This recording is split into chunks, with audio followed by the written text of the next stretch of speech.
January 26, 1945, a frigid afternoon near the French village of Holtzwihr. Blood stains the snow crimson as First Lieutenant Audie Murphy crouches behind the burning wreckage of an M10 tank destroyer.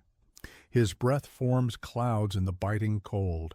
The thunderous explosion of German artillery drowns out his racing heartbeat as he watches 6 enemy tanks and approximately 250 white-clad German infantry advancing toward his position. His decimated company, down to fewer than 40 men from its original 120, cannot possibly withstand this onslaught. The metallic taste of fear mingles with gunpowder on his tongue. The 19-year-old officer has already ordered his men to fall back to the relative safety of the forest behind him. His carbine is empty. Logic dictates retreat. But something catches his eye. The heavy .50 caliber machine gun still mounted on the turret of the burning tank destroyer. Without hesitation, Murphy makes an impossible choice. He climbs atop the vehicle, knowing full well it could explode at any second, loaded as it is with high-explosive shells.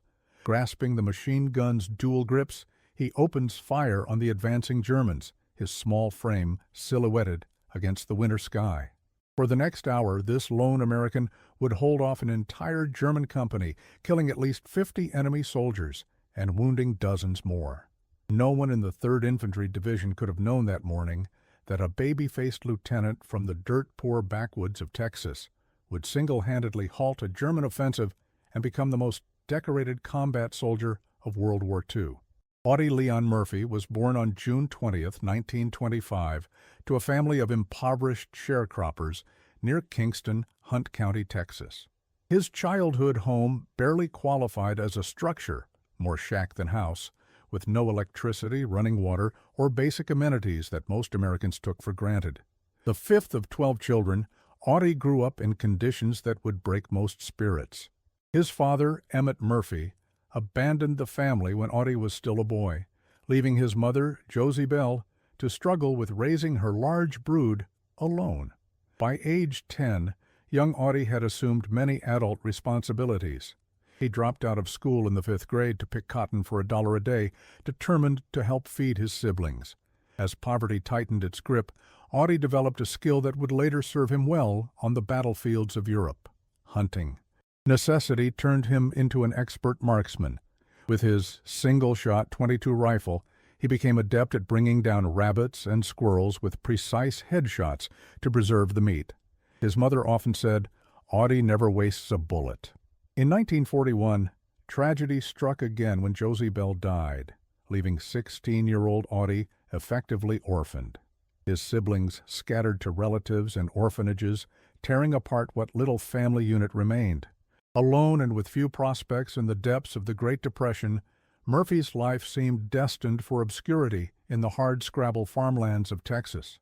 But across the Pacific, events were unfolding that would alter his path forever. On December 7, 1941, Japanese bombers attacked Pearl Harbor, thrusting America into World War II. For young men across the nation, military service offered not just patriotic fulfillment, but a pathway out of poverty. For Audie Murphy, it represented both. At 17, Murphy attempted to enlist, but was rejected by the Marines, the Navy, and paratroopers for being underweight and underage. Standing just 5 feet 5 inches tall and weighing only 110 pounds, the undernourished farm boy hardly fit the military's image of a soldier. Undeterred, Murphy convinced his sister to falsify documents about his birth date. After months spent building his weight with bananas and milk, he finally succeeded in joining the United States Army in June 1942. Basic training revealed qualities in Murphy that would define his military career: remarkable marksmanship, quiet determination, and a steely resolve that belied his youthful appearance. His fellow recruits initially dismissed the baby-faced Texan, but his shooting skills quickly earned their respect. At the rifle range, instructors were astonished by his accuracy. When asked how he'd become such a crack shot, Murphy simply replied, "If you don't hit a rabbit's head, you starve." Despite excelling in training, Murphy faced another obstacle when commanders, noting his small stature, attempted to assign him to cook and baker school. Murphy flatly refused. "I didn't join the Army to be a cook," he reportedly told his commanding officer. That same stubborn determination would keep him at the front when others might have sought safer positions. In February 1943, Murphy shipped out with the 3rd Infantry Division, destined for North Africa and the European theater. His fellow soldiers, many from privileged backgrounds and with years of education Murphy lacked, often underestimated the quiet Texan. One lieutenant reportedly remarked, "That little guy won't last a week in combat." This lieutenant could not have been more wrong. As Private Edwin Leip, who served alongside Murphy, later recalled, "There was something about Audie that made people doubt him until they saw him in action. Then you never doubted him again." Murphy's first taste of combat came during the Allied invasion of Sicily in July 1943. Within days, he demonstrated the cool-headed courage that would become his hallmark. When his platoon was pinned down by enemy fire, Murphy rose from cover, yelled for others to follow, and charged up a hill, firing from the hip. The unexpected assault drove back the Germans and earned Murphy a promotion to corporal. By September 1943, Murphy was participating in the invasion of mainland Italy, where his reputation as a fearless fighter continued to grow. In one engagement, he and a fellow soldier found themselves trapped in a ditch under heavy machine gun fire. Rather than wait for rescue, Murphy calculated the machine gun's position, then sprang from cover and destroyed the nest, killing its 3-man crew. Actions like these earned him rapid promotion to sergeant by December. What distinguished Murphy from other brave soldiers was not just courage, but a calculated willingness to take risks others deemed suicidal. Where most men sought cover, Murphy sought opportunities to attack. As one of his commanding officers later noted, Murphy's understanding of battlefield tactics seemed instinctive rather than trained. This natural aptitude for warfare, combined with his extraordinary marksmanship, would make him one of the most effective combat soldiers in American history. By 1944, the name Audie Murphy had begun to circulate among the ranks of the 3rd Infantry Division. Soldiers told stories about the unassuming Texan who seemed to possess an uncanny ability to survive situations that killed other men. Some claimed he had a 6th sense for danger. Others believed he was simply too stubborn to die. Murphy himself would later write, "I never felt immortal. I didn't have time to be scared. Fear came before and after, never during." The fierce fighting in Italy continued to forge Murphy's combat reputation. In January 1944, near Cisterna, Italy, his company encountered a German tank accompanied by infantry. While others sought cover, Murphy crawled forward with a radio to direct artillery fire precisely onto the enemy position. When the artillery knocked out the tank, German infantrymen attempted to escape.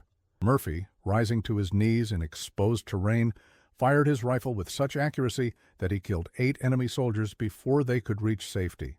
For this action, he received a Bronze Star with V for valor. Throughout these engagements, Murphy remained the consummate infantryman. Unlike many citizen soldiers who hesitated to fire their weapons in combat, Murphy showed no such reluctance. Military historian S.L.A. Marshall would later report that a large percentage of American infantry rarely fired their weapons in action. Murphy was the exception. He understood that in combat, hesitation meant death for himself and his comrades. In May 1944, while recovering from wounds, Murphy learned that the rest of his company was engaged in heavy fighting. Against medical advice, he left the field hospital saying, "My place is up there beside them." This dedication to his fellow soldiers endeared him to those under his command, creating loyalty that transcended military hierarchy. As the war progressed and the Allied forces turned their attention toward France, Murphy had already earned a reputation as one of the most effective combat leaders in the 3rd Infantry Division.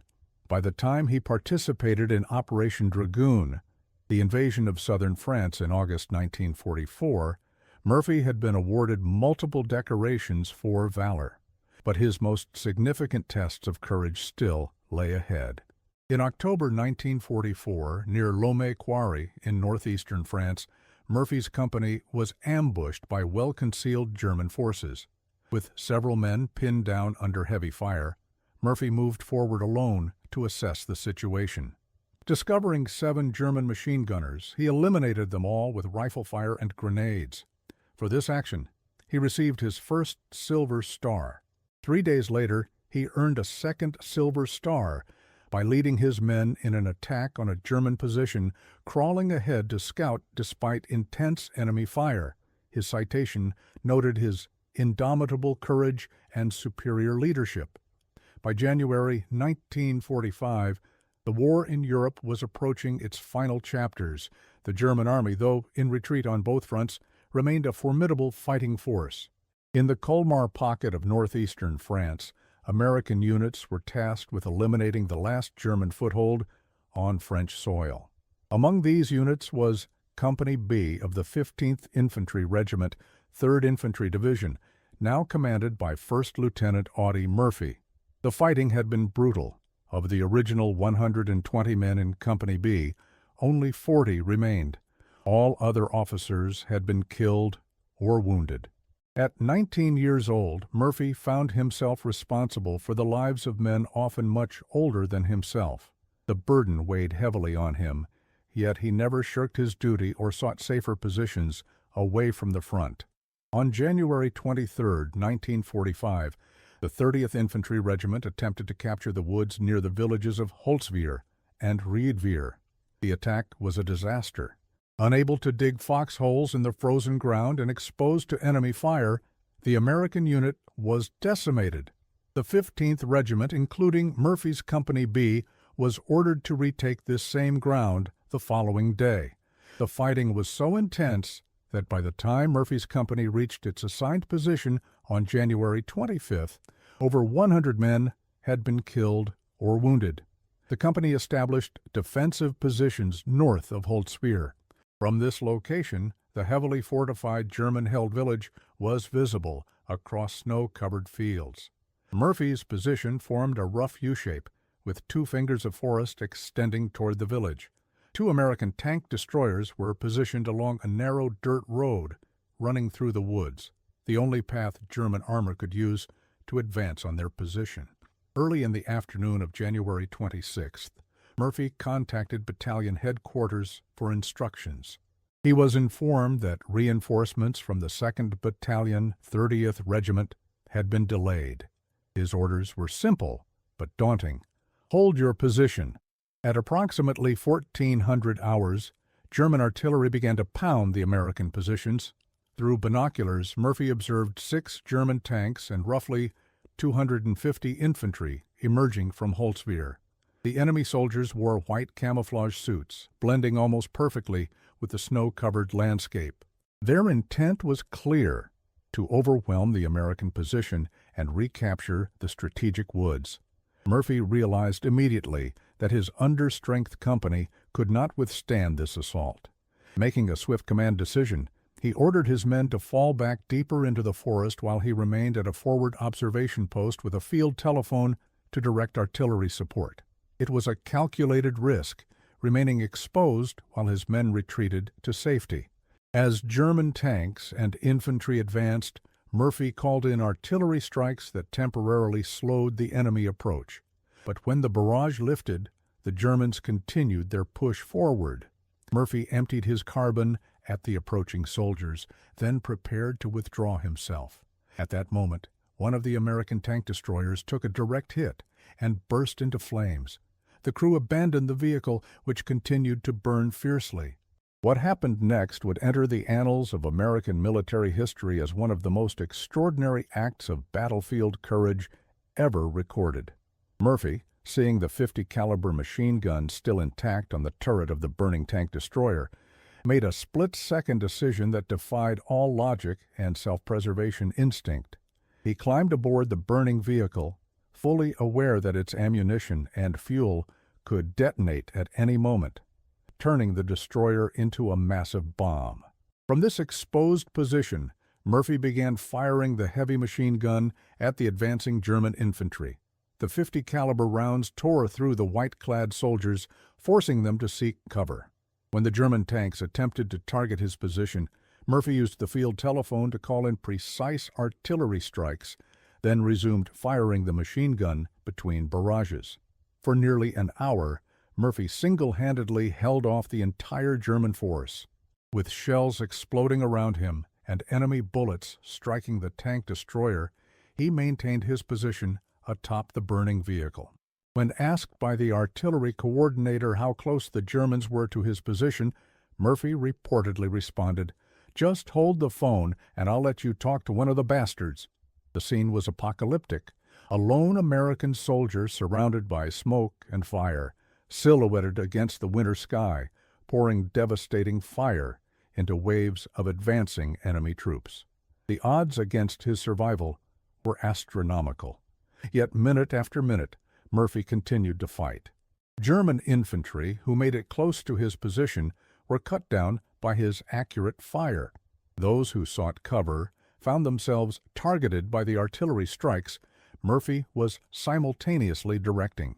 Throughout this ordeal, Murphy sustained multiple leg wounds from shrapnel, but refused to abandon his position. Only when he had expended all ammunition for the 50 caliber, having killed or wounded at least 50 German soldiers, did he finally climb down from the burning vehicle. But even then, Murphy did not retreat. Instead, despite bleeding profusely and exhausted to the point of collapse, he organized his company for a counterattack that drove the remaining Germans back toward Holzwihr. Shortly after Murphy rejoined his men in the forest, the tank destroyer's ammunition finally detonated, blasting the turret, where Murphy had been standing, completely off the vehicle. By any reasonable calculation, Murphy should have been dead several times over. When later asked what possessed him to undertake such a suicidal stand, Murphy simply stated, "They were killing my friends." This matter-of-fact response typified Murphy's approach to combat. For him, warfare was not about glory or medals, but about protecting his fellow soldiers and completing the mission. His extraordinary courage stemmed not from a desire for recognition, but from a profound sense of duty and loyalty to his comrades. News of Murphy's incredible stand spread rapidly through the ranks of the 3rd Infantry Division. When his commanding officers learned the details, they immediately recommended him for the Medal of Honor, America's highest military decoration. On April 23, 1945, the medal was approved. At just 19 years old, Audie Murphy became the most decorated American soldier of World War II. The citation for his Medal of Honor reads, in part, "Second Lieutenant Murphy, by his indomitable courage, his inspiring leadership, exemplary devotion to duty, and intrepid fighting spirit, enabled his troop to drive back a numerically superior enemy force, intent upon overwhelming his unit and destroying it. His magnificent stand represents a fighting determination and unwavering devotion to duty, characteristic of our armed forces." By the war's end, Murphy had accumulated an unprecedented collection of decorations: the Medal of Honor, the Distinguished Service Cross, 2 Silver Stars, the Legion of Merit, 2 Bronze Stars with V device, 3 Purple Hearts, the French Legion of Honor, the French Croix de Guerre with Palm, the Belgian Croix de Guerre with Palm, and numerous campaign medals. In total, he received 33 awards and decorations, making him the most decorated American combat soldier in history. Yet the physical decorations could not heal the invisible wounds Murphy carried home from Europe. Like many combat veterans, he suffered from what would later be recognized as post-traumatic stress disorder. He experienced terrible nightmares, slept with a loaded pistol under his pillow, and battled addiction to sleeping pills. The psychological toll of killing an estimated 240 enemy soldiers and witnessing the deaths of countless comrades haunted him for the rest of his life. Despite these struggles, Murphy's story took an unexpected turn when he returned to civilian life. In 1945, actor James Cagney, having seen Murphy's photo on the cover of Life magazine, invited the war hero to Hollywood. Initially, Murphy struggled to find his footing in the film industry. His first roles were small and unremarkable, but his persistence, the same quality that had served him on the battlefield, eventually paid off. In 1949, Murphy starred in Bad Boy, his first leading role. This was followed by a contract with Universal International Studios, where he appeared in 44 films over the next 2 decades. Most were westerns, a genre that suited his authentic Texas roots and soft-spoken demeanor. While never considered a great actor, Murphy's natural screen presence and genuine humility endeared him to audiences across America. His most significant film was undoubtedly To Hell and Back, the 1955 adaptation of his own autobiography. In an extraordinary meta-moment in cinema history, Murphy played himself, reenacting his wartime experiences for the camera. The film became Universal's highest-grossing picture until Jaws surpassed it nearly 20 years later. Throughout his film career, Murphy used his platform to advocate for veterans' issues, particularly mental health support for those suffering from what was then called battle fatigue. Decades before PTSD was officially recognized, Murphy spoke openly about his own struggles with war trauma, helping to destigmatize the condition among veterans. In 1945, they called us heroes, he once said. By 1946, they called us psychos. Murphy's advocacy extended beyond words. He became one of the first public figures to speak candidly about using medication for mental health issues, admitting his dependence on sleeping pills to combat insomnia and nightmares. By sharing his struggles, Murphy helped countless other veterans recognize their own symptoms and seek treatment. Despite achieving fame and fortune in Hollywood, Murphy never forgot his humble origins or the men with whom he had served. He maintained correspondence with many veterans from his unit and frequently attended 3rd Infantry Division reunions. When asked about his heroics, Murphy invariably deflected attention to others, saying, "The real heroes are the boys who didn't come back." This humility extended to his Medal of Honor. Unlike many recipients who proudly displayed their medals on special occasions, Murphy rarely wore his decorations in public.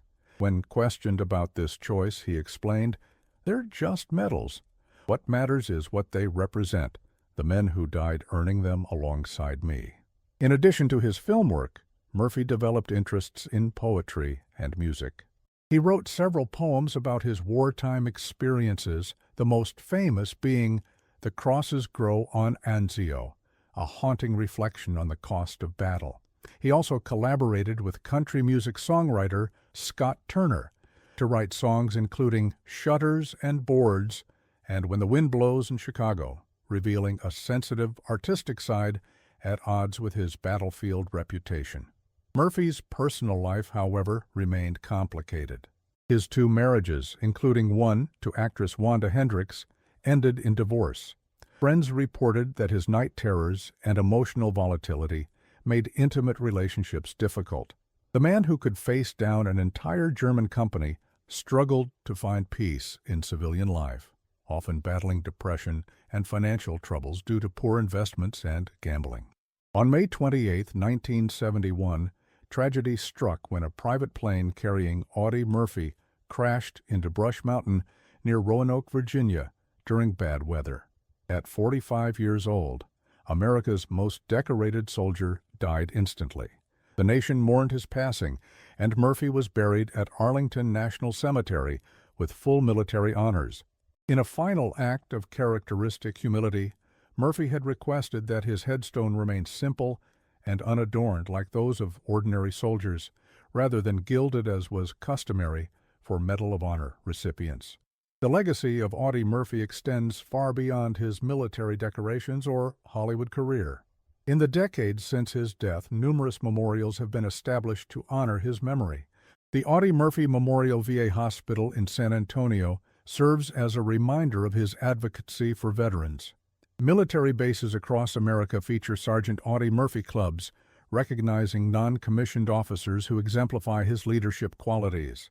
His boyhood home region in Hunt County, Texas, established the Audie Murphy American Cotton Museum to preserve his legacy.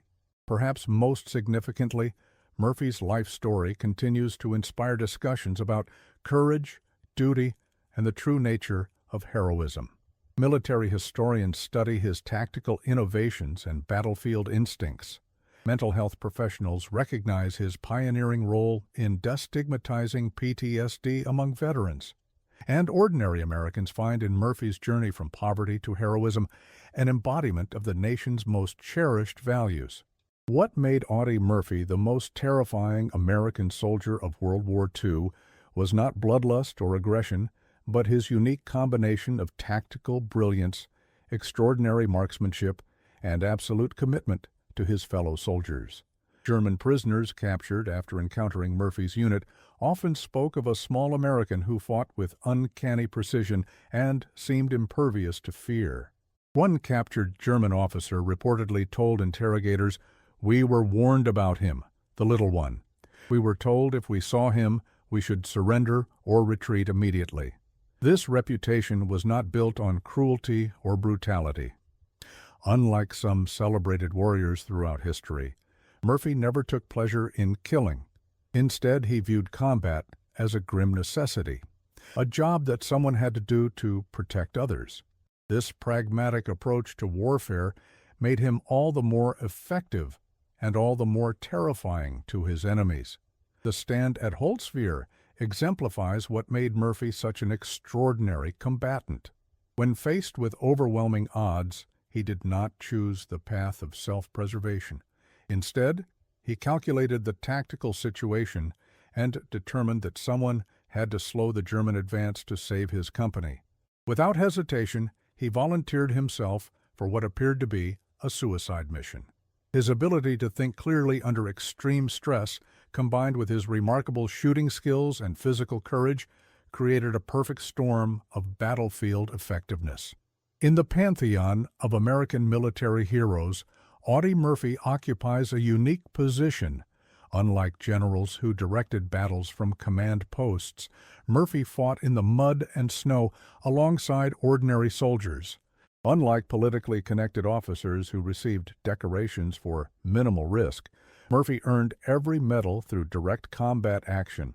And unlike many celebrated warriors who sought glory, Murphy fought not for recognition, but for the men beside him. The story of Audie Murphy reminds us that heroism often emerges from unlikely sources. A malnourished, undereducated sharecropper's son from the backwoods of Texas became America's most decorated soldier, not through privilege or connection, but through raw courage and dedication. In this, his life embodies the democratic ideal that valor recognizes neither social class nor education, that extraordinary individuals can emerge from the most ordinary circumstances. As the years pass and the events of World War II recede further into history, the exploits of Audie Murphy risk fading into legend rather than remaining recognized as historical fact. This would be a disservice not only to Murphy's memory, but to our understanding of what human beings are capable of in moments of extreme crisis. The baby-faced lieutenant who climbed atop a burning tank destroyer to hold off an entire German company was not a mythological figure, but a flesh and blood man who made a conscious choice to risk everything for his fellow soldiers. The most profound aspect of Murphy's heroism was not that he was fearless, but that he acted despite his fear. As he later wrote in his autobiography, "At the moment of truth, there are either reasons or results." Throughout his combat career, Murphy consistently chose results over reasons, action over excuse, courage over comfort. This willingness to confront reality and act decisively, regardless of personal risk, defined his approach to warfare and to life itself. In our modern era, when heroism is often confused with celebrity and courage with bravado, the quiet, determined valor of Audie Murphy offers a corrective example. His was not the showy courage that seeks attention, but the substantive courage that seeks results. He did not talk about what he would do in a crisis. He simply acted when the moment demanded it. Would you have climbed atop that burning tank destroyer knowing it could explode at any second? Would you have held your position against 6 tanks and hundreds of enemy soldiers, even as bullets whizzed past your head and shrapnel tore into your legs? These are not merely rhetorical questions, but invitations to consider the nature of courage itself. For in understanding the choices of those like Audie Murphy, we gain insight into the moral decisions that define not just warfare, but humanity. The story of the most terrifying American soldier of World War II is ultimately not about killing or combat prowess, but about the capacity for ordinary individuals to perform extraordinary acts of courage when circumstances demand it. In this, the legacy of Audie Murphy transcends military history to touch on universal themes of duty, sacrifice, and the potential heroism that lies dormant within each of us, waiting for its moment of truth. Share this story so others will remember what courage really means, not as an abstract concept, but as the concrete actions of a 19-year-old lieutenant who, on a frigid January afternoon in 1945, chose to stand his ground when every instinct screamed for retreat. In doing so, he saved his company, helped secure victory, and wrote his name in the annals of American military history as the most decorated and perhaps most terrifying soldier of World War II.